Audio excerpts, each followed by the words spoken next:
देश के ईमानदार मतदाता को ईवीएम की ताकत मिली है। चुनाव के दिन लूट चलाते थे,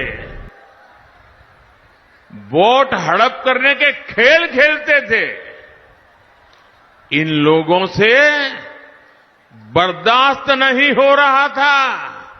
अभी भी वो परेशान है और इसलिए उनका दिन रात यही काम रहता है, कैसे भी करके ईवीएम हटना चाहिए।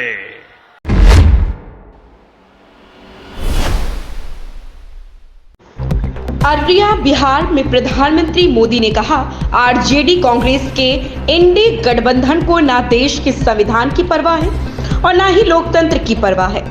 ये वह लोग हैं जिन्होंने दशकों तक बैलेट पेपर के बहाने गरीबों का अधिकार छीना। पोलिंग बूथ बैलेट पेपर लूट लिए जाते थे।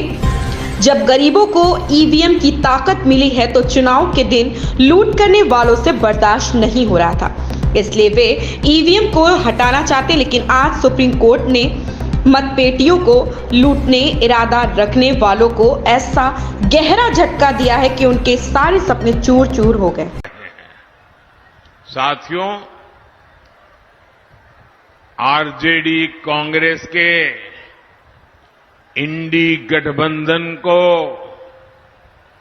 ना देश के संविधान की परवाह है और ना ही लोकतंत्र की परवाह है।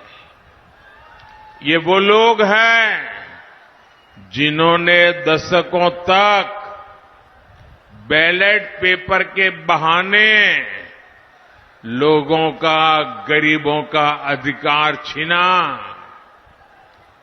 पोलिंग बूथ लूट लिए जाते थे, बैलेट पेपर लूट लिए जाते थे।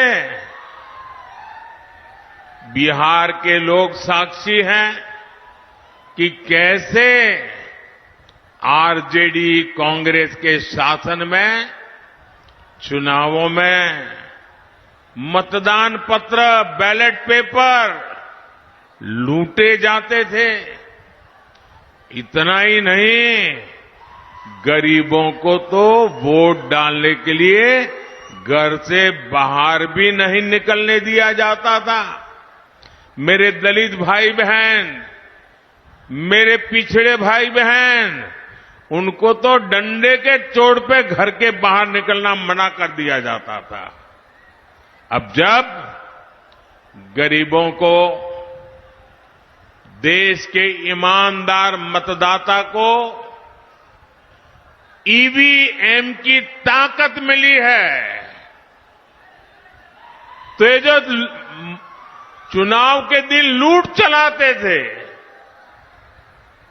वोट हड़प करने के खेल खेलते थे, इन लोगों से बर्दाश्त नहीं हो रहा था।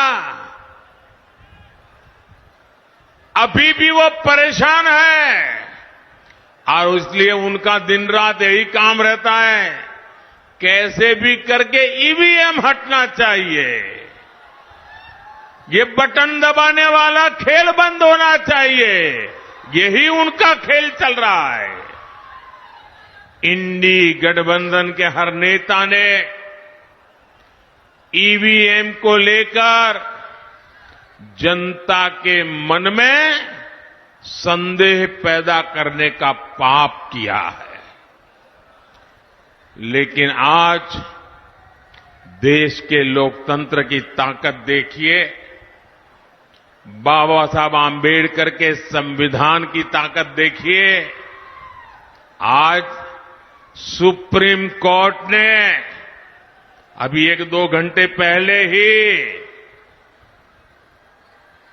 मतपेटियों को लूटने का इरादा रखने वालों को ऐसा गहरा झटका दिया है, ऐसा गहरा झटका दिया है कि उनके सारे सपने चूर चूर हो गए हैं। आज उच्च न्यायालय ने, सुप्रीम कोर्ट ने साफ साफ कह दिया है कि बैलेट पेपर वाला पुराना दौर वापस लौट करके नहीं आएगा।